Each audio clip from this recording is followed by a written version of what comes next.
ഷൈനി ഗ്ലാഡി. ഇതെൻ്റെ മകൻ ഗ്ലാഡ്വിൻ ഗ്ലാഡി. എൻ്റെ മകന് വേണ്ടിയിട്ടാണ് ഞാൻ ആദ്യമായിട്ട് ഉടമ്പടി എടുത്തത്. 2022 നവംബർ 18-ാം തീയതിയാണ് ഞാൻ ഉടമ്പടി എടുക്കുന്നത്. അത് എടുക്കാനുള്ള കാരണം എൻ്റെ മകൻ്റെ വിദ്യാഭ്യാസത്തിന് വേണ്ടിയിട്ടായിരുന്നു. അവന് മർച്ചൻ്റ് നേവി പോകണമെന്ന് ഭയങ്കര ആഗ്രഹമുണ്ടായിരുന്നു. അത് 8ാം ക്ലാസ് തുടങ്ങിയുള്ള അവൻ്റെ ആഗ്രഹമായിരുന്നു മർച്ചൻ്റ് നേവി പോകാമെന്നുള്ളത്. അപ്പം ഞാനതിന് താല്പര്യം എടുത്തില്ല. കാരണം 6 മാസക്കാലം നമുക്ക് കാണാൻ പറ്റില്ല. നമ്മുടെ അമ്മമാരുടെ വിഷമം നമുക്കറിയാമല്ലോ. അപ്പോൾ ആ വിഷമത്തിൽ ഞാൻ പറഞ്ഞു പോവണ്ട എന്ന് പറഞ്ഞു. പക്ഷെ അവന് +2 കഴിഞ്ഞപ്പോൾ അവന് ഇത് തന്നെ വേണമെന്ന് ഭയങ്കര വാശി പിടിച്ചു. അങ്ങനെ അതിൻ്റെ DNS കോഴ്സിന് വേണ്ടിയിട്ട് ശ്രമിച്ചു. ആ DNS കോഴ്സിന് വേണ്ടിയിട്ട് എൻട്രൻസ് എഴുതി. ഫെബ്രുവരി ബാച്ചിൽ എല്ലാ എക്സാമുകളും എഴുതി. എല്ലാ 6 എക്സാം എഴുതി. ഇൻ്റർവ്യൂ കിട്ടി. പക്ഷേ ഇൻ്റർവ്യൂ എല്ലാം ഫെയിലായി പോകാനുണ്ടായത്. അങ്ങനെ ഓഗസ്റ്റ് ബാച്ചിലും അങ്ങനെ ട്രൈ ചെയ്തു. ഓഗസ്റ്റ് ബാച്ചിലും ട്രൈ ചെയ്തിട്ടും ഇങ്ങനെ തന്നെ സംഭവിച്ചു. അവന് ഒന്നും എക്സാം പാസ്സാവും, പക്ഷേ ഇൻ്റർവ്യൂ കിട്ടില്ല. ഭയങ്കര ടഫ് ഇൻ്റർവ്യൂ കിട്ടില്ല. അത്ര ബുദ്ധിമുട്ടായിരുന്നു. അപ്പോൾ പിന്നെ ഞാൻ പറഞ്ഞു, ഇനി നമുക്ക് അങ്ങനെയാണെങ്കിൽ ഇത് വിടാം മോനെ, നമുക്ക് വേറെ കോഴ്സ് നോക്കാം എന്ന് പറഞ്ഞു. പക്ഷേ അവനെ സമ്മതിച്ചില്ല. അവൻ പറഞ്ഞു, അമ്മ എന്നാൽ ഒരു കോച്ചിങ്ങിന് ചേരാം. അങ്ങനെ ഒരു കോച്ചിങ്ങിന് ചേരുകയും അങ്ങനെ BSc നോട്ടിക്കൽ സയൻസിന് അഡ്മിഷൻ എടുത്താലോ എന്നുള്ളൊരു അഭിപ്രായം വരികയും ചെയ്തു.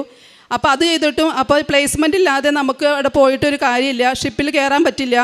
അവിടെ അഡ്മിഷൻ കിട്ടി കോഴ്സ് തുടങ്ങിയാലും ഷിപ്പിൽ കയറണമെങ്കിൽ പ്ലേസ്മെൻറ്റ് കിട്ടണം. പ്ലേസ്മെൻറ്റ് ഇല്ലാതെ നമ്മൾ പോയിട്ടൊരു കാര്യമില്ല എന്ന തീരുമാനത്തിൽ വന്നു. അപ്പോൾ ഇവനാണെങ്കിൽ പോകാൻ ഭയങ്കര ആഗ്രഹം. പക്ഷേ 15 ലക്ഷത്തോളം രൂപ ആവശ്യം വരും. അതിനുള്ള പൈസ നമ്മുടെ കയ്യിലില്ല. അപ്പോൾ മോൻ ഇതിനെന്നെ പോകണോ എന്ന് പറഞ്ഞപ്പോൾ അവൻ അതിനെന്നെ പോകണമെന്ന് വായിച്ച് പറഞ്ഞപ്പോൾ ഞാൻ പറഞ്ഞു, ഞാൻ ഉടമ്പടിയിലെടുത്ത് പ്രാർത്ഥിക്കാൻ പോവാണ്, മോനെന്ന് ട്രൈ ചെയ്തോ. അങ്ങനെ രണ്ടാമതും എൻട്രൻസ് എക്സാം എഴുതി. BSc നോട്ടിക്കൽ സയൻസിന് അഡ്മിഷൻ എടുത്തു കഴിഞ്ഞപ്പോൾ ഏറ്റവും അവസാനത്തെ ഒരു ഇൻ്റർവ്യൂ മാത്രമേ ഇനി ബാലൻസ് ഉണ്ടായിരുന്നുള്ളൂ. എക്സാം പാസ്സായി. ഏറ്റവും അവസാനം ഇനി ഇൻ്റർവ്യൂ അവനില്ല. പിന്നെ ക്ലാസ്സിലാണെങ്കിൽ അവന് അഡ്മിഷൻ എടുക്കുകയും ചെയ്തു. 6 എക്സാം എഴുതി 4 ഇൻ്റർവ്യൂ കഴിഞ്ഞു. 4 ഇൻ്റർവ്യൂ കഴിഞ്ഞിട്ടും അവന് ഒരു ഇൻ്റർവ്യൂവിൽ പോലും പാസ്സാവാൻ പറ്റില്ല. രാവിലെ ഒരു 8 മണിക്ക് ഇൻ്റർവ്യൂവിന് കയറി കഴിഞ്ഞാൽ 5 മണിയൊക്കെ ആകുമ്പോഴാണ് ഇൻ്റർവ്യൂ ബോർഡ് വിളിക്കുന്നത് തന്നെ. ചെന്നൈയിലും ബാംഗ്ലൂരും ബോംബെയിലൊക്കെയാണ് എൻ്റെ ഇൻ്റർവ്യൂ നടക്കുന്നത്. അപ്പോൾ ആ സമയത്തൊന്നും അവന് ഒന്നിനും തന്നെ പാസ്സാവാൻ പറ്റിയില്ല. ഞാൻ വീട്ടിലിരുന്ന് പ്രാർത്ഥിക്കുന്നുണ്ടായിരുന്നു, പക്ഷേ അതൊന്നും നടക്കുന്നുണ്ടായിരുന്നില്ല. അവസാനം ലാസ്റ്റ് ഇൻ്റർവ്യൂ ഒരു ഇൻ്റർവ്യൂ ബാലൻസ് ഉണ്ടായിരുന്നുള്ളൂ. ആ ഇൻ്റർവ്യൂവിൽ പങ്കെടുക്കാൻ പോയപ്പോൾ ഞാൻ മോനോട് പറഞ്ഞു, മോൻ എന്തായാലും ഇൻ്റർവ്യൂ ബോർഡിൽ കയറുമ്പോൾ തന്നെ എന്നോടൊന്ന് പറയണേ, അപ്പം ഞാൻ നമുക്ക് മോന് വേണ്ടി പ്രാർത്ഥിക്കാമെന്നൊക്കെ പറഞ്ഞു. അങ്ങനെ ഇൻ്റർവ്യൂ ബോർഡിൽ കയറി. അപ്പോൾ അവൻ പറഞ്ഞു, അമ്മ ഞാൻ ഇപ്പോൾ കയറാൻ പോവാട്ടോ എന്ന് പറഞ്ഞ് എന്നെ വിളിച്ചു പറഞ്ഞു. ഞാൻ ആ സമയം വീട്ടിൽ വന്ന് അപ്പോൾ ഇവനോട് ഇൻ്റർവ്യൂ ബോർഡിൽ കയറിയപ്പോൾ തന്നെ അവൻ എനിക്ക് മെസ്സേജ് അയച്ചു. ഞാൻ വിളിച്ചു പറഞ്ഞു. അപ്പോൾ ഞാൻ ആ സമയത്ത് മുട്ടൂത്തി നിന്ന് 2 തിരിയും കത്തിച്ച് വെച്ച് മാതാവിനോട് മുട്ടിപ്പായിട്ട് കരഞ്ഞ് പ്രാർത്ഥിച്ചു. ആ സമയത്ത് വേറെ ഒരു വഴി എനിക്കില്ല അമ്മേ, എനിക്ക് പൈസയുമില്ല, എൻ്റെ മോനെ എങ്ങനെയെങ്കിലും എനിക്ക് ആ അഡ്മിഷൻ എടുത്ത് തരണം. അത്രമേറെ സാമ്പത്തിക ബുദ്ധിമുട്ടുള്ള ഞങ്ങളുടെ കുടുംബത്തെ എങ്ങനെയെങ്കിലും മോന് അനുഗ്രഹം കൊടുക്കണമെന്ന് പറഞ്ഞ് ഞാൻ മുട്ടിപ്പായിട്ടൊന്ന് പ്രാർത്ഥിച്ച സമയത്ത് 2 തിരിയും കത്തിച്ച് വെച്ചിട്ട് ഞാൻ പ്രാർത്ഥിച്ചത്. ശരിക്കും 5 മണി സമയം, ഞാൻ ജോലി കഴിഞ്ഞ് വീട്ടിൽ വരുന്ന സമയം. ആ സമയത്ത് ഞാൻ എത്താറില്ല. ഭാഗ്യവശാൽ ഞാൻ ആ സമയത്ത് വീട്ടിലെത്തുകയാണ് ഉണ്ടായത്. അപ്പോൾ കത്തിച്ച് വെച്ചപ്പോൾ പെട്ടെന്ന് എനിക്കൊരു തണുപ്പ് ഫീൽ ചെയ്തു. അപ്പം എനിക്ക് മനസ്സൊക്കെ മാറി വെച്ചിരിക്കുമായിരുന്നു. എങ്കിലും എനിക്കൊരു തണുപ്പ് ഫീൽ ചെയ്തപ്പോൾ എനിക്ക് തോന്നിയില്ല മാതാവ് അനുഗ്രഹിക്കുന്നു തോന്നി. ഞാൻ അപ്പം തന്നെ ഒരു 10 മിനിറ്റ് കഴിഞ്ഞപ്പോൾ, അമ്മേ ഞാൻ ഇൻ്റർവ്യൂ കഴിഞ്ഞു, ഞാൻ ഇറങ്ങും കേട്ടോ എന്ന് പറഞ്ഞു. അമ്മ ഭയങ്കര ടഫായിരുന്നു. എനിക്ക് നല്ലൊരു ദേഷ്യം വരുന്നു. എനിക്ക് നല്ല ടഫായിരുന്നു. അമ്മയെ കിട്ടത്തില്ല എന്ന് തോന്നുന്നു. ലാസ്റ്റ് ഇൻ്റർവ്യൂ ആയല്ലോ, ഇനി എന്താ ചെയ്യണേ? അപ്പോൾ ഞാൻ പറഞ്ഞു, മോൻ കയറി പോരെ. അപ്പോൾ മോൻ പറഞ്ഞു, ഫുഡൊന്നും കഴിച്ചിട്ടില്ല അമ്മേ, അപ്പം മോൻ കഴിച്ചോ, സമാധാനമായിട്ട് തിരിച്ചു പോരെ, കിട്ടും, ഉറപ്പായിട്ട് കിട്ടും, ഈ പ്രാവശ്യം കിട്ടും എന്ന് പറഞ്ഞു. അങ്ങനെ അവൻ ഫുഡും കൂടി കഴിക്കാതെ വീട്ടിലോട്ട് വന്നു. എന്തെങ്കിലും അഡ്മിഷൻ എടുക്കാം. ഞാൻ പറഞ്ഞു, ഉറപ്പായിട്ട് നീ അഡ്മിഷൻ എടുത്തോ, എന്തായാലും പ്ലേസ്മെൻറ്റ് കിട്ടും, ഉറപ്പ്, ഇനി മോനൊന്നും നോക്കണ്ട, എന്തെങ്കിലും ഉടമ്പടിയിൽ വെച്ചതല്ലേ, ഉറപ്പായിട്ട് കിട്ടുമെന്ന് പറഞ്ഞു.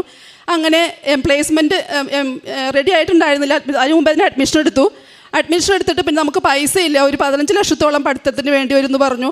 പൈസ ഇല്ല.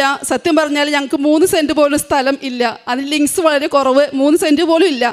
ഞങ്ങൾ എഡ്യൂക്കേഷൻ ലോണിന് വേണ്ടി ശ്രമിച്ചു. അപ്പം ഞങ്ങളുടെ ഇൻകം വളരെ കുറവ്, സാലറി കുറവായതുകൊണ്ട് ഞങ്ങൾക്ക് ഇൻകം സർട്ടിഫിക്കറ്റ് വയ്ക്കാൻ പറ്റിയില്ല.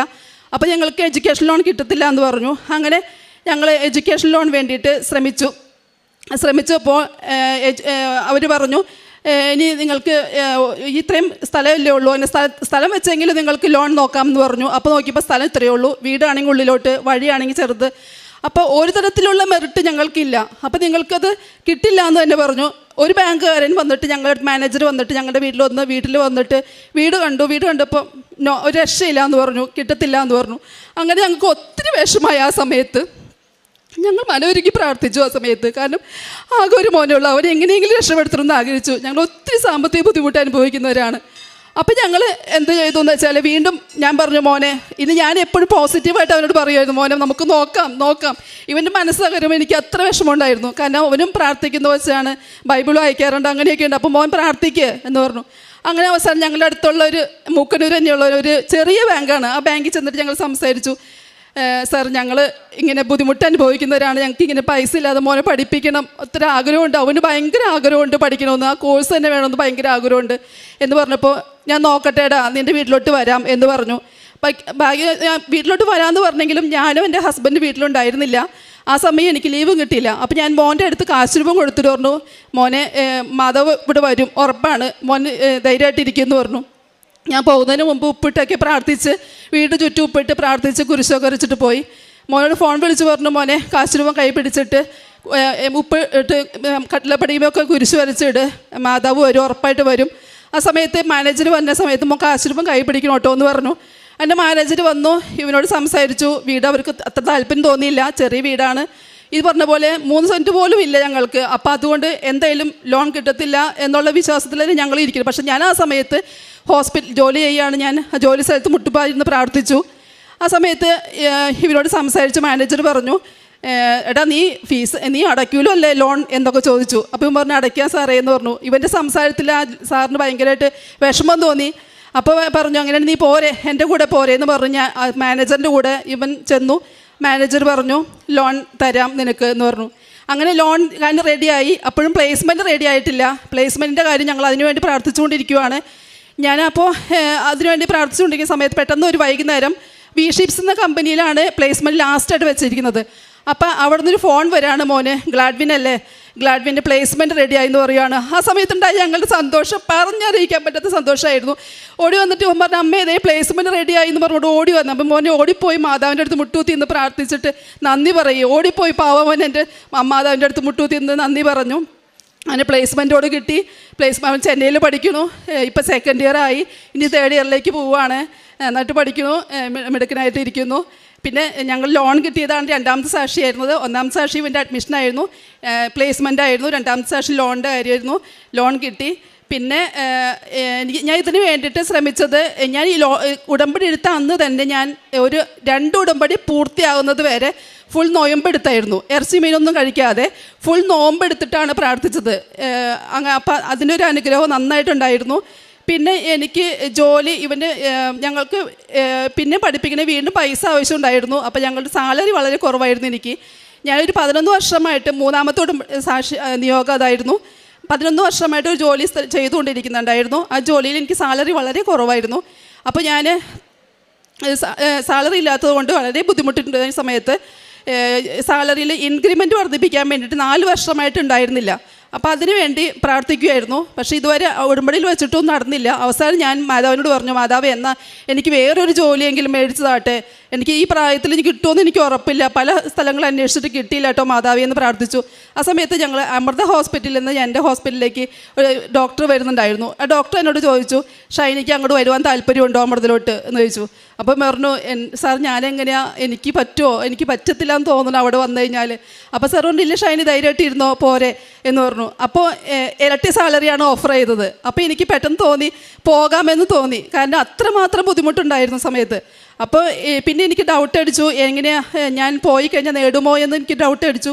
കൂടെയുള്ളവരും എല്ലാവരും പറഞ്ഞു പൊയ്ക്കോ എന്ന് പറഞ്ഞു. അങ്ങനെ ഞാൻ അച്ഛൻ്റെ ഡെയിലി ബ്രെഡ് സ്ഥിരമായിട്ട് കേൾക്കുമായിരുന്നു. എല്ലാ 5:30 കുർബാന പ്രാർത്ഥനയ്ക്ക് ഞാൻ സ്ഥിരമായിട്ട് കേട്ടുകൊണ്ടിരുന്നതാണ്. ആ സമയത്ത് അച്ഛൻ പറയുവാണ്, നിലവിലുള്ള ജോലി പോവാൻ സാലറി കുറവായിട്ട് വേണ്ടാന്ന് വയ്ക്കാൻ ആഗ്രഹിക്കുന്നുണ്ട്, പുതിയൊരു ജോലി കിട്ടാൻ ആഗ്രഹം വരുന്നുണ്ട്, ഒരു ഓഫർ വന്നിട്ട് പോവാൻ പറ്റാതെ തീരുമാനം എടുക്കാൻ പറ്റാതെ വിഷമിക്കുന്ന ആൾക്കാർക്ക് വേണ്ടി പ്രാർത്ഥിക്കുന്നു എന്ന് പറയുന്ന സമയത്ത് ഞാൻ അപ്പം തന്നെ തീരുമാനിച്ചു മാതാവേ. ആ സമയത്ത് ഞാൻ കണ്ണടച്ചപ്പോൾ 2 പച്ച കളറും നീല കളറും ലൈൻ പോലെ എൻ്റെ കണ്ണിലേക്ക് വരുന്ന പോലെ ഫീൽ ചെയ്തു. ഞാൻ അപ്പം തന്നെ തീരുമാനിച്ചു ഞാൻ ഈ ജോലിക്ക് പോകുന്നു. അപ്പോൾ ഞാനിപ്പോൾ ഇരട്ടി സാലറിയിൽ ഞാൻ അമൃത ഹോസ്പിറ്റലിൽ വർക്ക് ചെയ്യുന്നു. അതെൻ്റെ 3ാമത്തെ നിയോഗമായിരുന്നു. വളരെ സന്തോഷം. 4ാമത്തെ നിയോഗമായിട്ട് ഞാൻ കുടുംബത്തിൻ്റെ വിശദീകരണം ഞാൻ ആഗ്രഹിച്ചത്. കുടുംബം നല്ല പ്രാർത്ഥനയിൽ പോകുന്നു, സന്തോഷമായിട്ട് പോകുന്നു. ധ്യാനം കറക്റ്റായിട്ട് കൂടുമായിരുന്നു, എല്ലാ ചൊവ്വാഴ്ചയും കൂടുമായിരുന്നു. ഞാൻ ഷെയർ ചെയ്യും. അതുപോലെ സാലറി കിട്ടിക്കഴിയുമ്പോൾ എൻ്റെ ഒരു ചെറിയൊരു വിഹിതം ഞാൻ പാവപ്പെട്ടവർക്കും അല്ലെങ്കിൽ സാമ്പത്തികമായിട്ട് ബുദ്ധിമുട്ട് അനുഭവിക്കുന്നവർക്ക് കൊടുക്കുമായിരുന്നു. പിന്നെ ഉടമ്പടി ധ്യാനങ്ങൾ ഷെയർ ചെയ്യുക, അന്നു തന്നെ ഷെയർ ചെയ്യും. ഉടമ്പടി സാക്ഷ്യങ്ങൾ കുറേ കേൾക്കുമായിരുന്നു, സാക്ഷ്യം ഞാൻ ഷെയർ ചെയ്യുമായിരുന്നു. കാരുണ്യ പ്രവർത്തനങ്ങളായിട്ട് ഞാൻ ചെയ്യുന്നത് അതാണ്. പിന്നെ ഞങ്ങളുടെ പൈസ കിട്ടുമ്പോൾ, എനിക്ക് സാലറി കിട്ടുമ്പോൾ ഒരു ഭാഗം ഞാൻ മറ്റുള്ളവരെ സഹായിക്കാൻ വേണ്ടിയിട്ട് കൊടുക്കും. പിന്നെ ബൈബിൾ വായന, പ്രാർത്ഥനാ ജീവിതത്തിൽ മാറ്റം ഉണ്ടായത്. എല്ലാ ദിവസവും ഒരു ദിവസം പോലും പ്രാർത്ഥനയില്ലാതെ ഞങ്ങളുടെ കുടുംബം ഉണ്ടാവില്ല.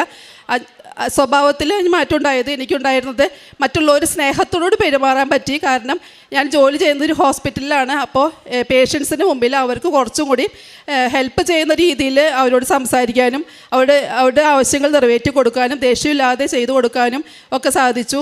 കുർബാനയിൽ നല്ല രീതിയിൽ പങ്കെടുക്കാൻ പറ്റി. അതൊരു അനുഭവമാണ് എനിക്ക് കുർബാന. കുർബാന വിട്ടിട്ട് ഒരു പരിപാടി എനിക്കില്ല. കുർബാന എനിക്കൊരു അനുഭവമായിട്ട് തോന്നിയത് ഈ ഉടമ്പടിക്ക് ശേഷമാണ്. സ്വഭാവത്തിൽ വന്ന മാറ്റവും ഈ ഉടമ്പടിക്ക് ശേഷമാണ്. മാതാവിന് ഈശോയ്ക്കും 1000 നന്ദി, കോടാനുകോടി നന്ദി എനിക്ക് നൽകിയ ഇനിയും ഉണ്ട്. ഒത്തിരി അനുഗ്രഹങ്ങൾ തന്നിട്ടുണ്ട്. സമയങ്ങളെല്ലാം എനിക്ക് സാധിച്ചു തന്നിട്ടുണ്ട്. ഞാൻ എൻ്റെ മകൻ്റെ കയ്യിലേക്ക് ഫോൺ കൊടുക്കുക. എനിക്ക് കോഴ്സിനെ പറ്റി കാര്യമായിട്ടൊന്നും അറിയില്ല. അത്ര കിട്ടാനായിട്ട് ബുദ്ധിമുട്ടുള്ള കോഴ്സാണ്. മോഡലിലേക്ക് മോഡൽ കൊടുക്കുക മൈക്ക്. എൻ്റെ പേര് ഗ്ലാഡ്വിൻ, അങ്കമാലിയിൽ നിന്നാണ് വരുന്നത്. 1 വർഷക്കാലം ഞാൻ ട്രൈ ചെയ്തെങ്കിലും എനിക്ക് ഇൻ്റർവ്യൂ പാസ്സാവാനുണ്ടായിരുന്നില്ല.